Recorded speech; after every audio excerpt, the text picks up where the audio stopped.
আজ কিছুক্ষণ আগে যুক্তরাষ্ট্রের প্রেসিডেন্ট ডোনাল্ড ট্রাম্প এবং ইরানের প্রেসিডেন্ট মাসুদ পেজেশকিয়ান পাকিস্তানের ভূয়সী প্রশংসা করেন।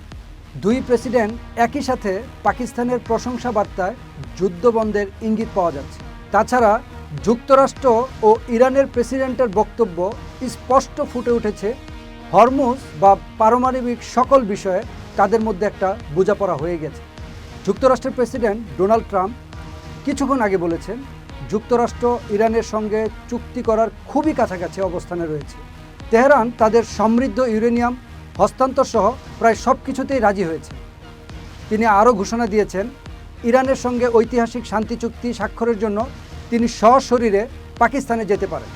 অন্যদিকে কিছুক্ষণ আগে ইরানের প্রেসিডেন্ট মাসুদ পেজেশকিয়ান জানান, লেবাননে যুদ্ধবিরতি করতে ইসরায়েলকে বাধ্য করা হয়েছে। তিনি আরও বলেন, শক্তিশালী কূটনৈতিক প্রচেষ্টার জন্য এটা সম্ভব হয়েছে। টেলিভিশনে সম্প্রচারিত ভাষণে ইরানের প্রেসিডেন্ট আরও বলেন, হিজবুল্লাহকে লক্ষ্য করে বা লেবাননের অন্যান্য ফ্রন্টগুলিতে আক্রমণ করার কোনো অধিকার ইসরায়েলের নেই। ইরানের মর্যাদা এবং গর্ব অক্ষুণ্ণ রেখে নিবেদিতভাবে কূটনৈতিক প্রচেষ্টা চালিয়ে যাওয়ার জন্য পাকিস্তানকে ধন্যবাদ জানান পেজেশকিয়ান।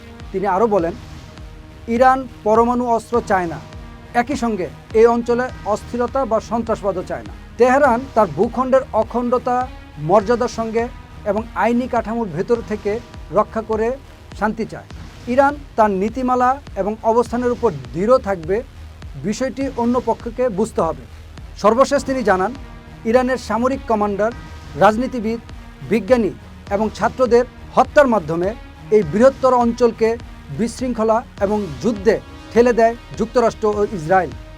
যুদ্ধ হয়তো থেমেই যাচ্ছে, তবে জ্বালানি সংকটে ইতোমধ্যে খুলনার 6টা বিদ্যুৎ কেন্দ্র বন্ধ হয়ে গেছে। সরকার এই জ্বালানি সংকট মোকাবিলা করার জন্য কয়েকশো কোটি টাকা উন্নয়ন সহযোগীদের কাছে সাহায্য চেয়েছে।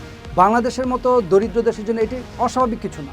ইরানে যুদ্ধের কারণে এশিয়ার দেশগুলো সবার আগে সমস্যায় পড়ার কথা ছিল, এখন সেটাই হচ্ছে।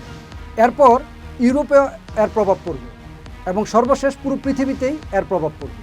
আন্তর্জাতিক মুদ্রা তহবিল IMF অবশ্য গতকালই জানিয়ে দিয়েছে, ক্ষতি যেটা হবার সেটা হয়ে গেছে। অর্থাৎ 2 দিন পরও যদি এই যুদ্ধ থেমে যায়, পৃথিবীর অর্থনীতি কিন্তু সাথে সাথে ঠিক হবে না। সেই সাথে বাংলাদেশের অর্থনীতিও এত তাড়াতাড়ি ঠিক হওয়ার কথা নয়। আমাদের ধারণা, বাংলাদেশের জন্য সামনে কঠিন সময় অপেক্ষা করছে। অন্তত আগামী 1-1.5 বছর দেশগুলোকে এই সংকটের মাঝ দিয়ে যেতে হবে। এটি সব দেশের জন্যই প্রযোজ্য। এই যে বিদ্যুৎ কেন্দ্রগুলো বন্ধ হয়ে যাচ্ছে, হয়তো আরও বন্ধ হবে। বর্তমান ইরান পরিস্থিতিতে এটা মেনে নেওয়া হচ্ছে, কারণ অনেক দেশেই তা হচ্ছে। দেশের সাধারণ নাগরিকদের বাসাবাড়ি, ব্যবসা প্রতিষ্ঠানেও হয়তো খুব দ্রুত ভয়াবহ লোডশেডিং শুরু হবে।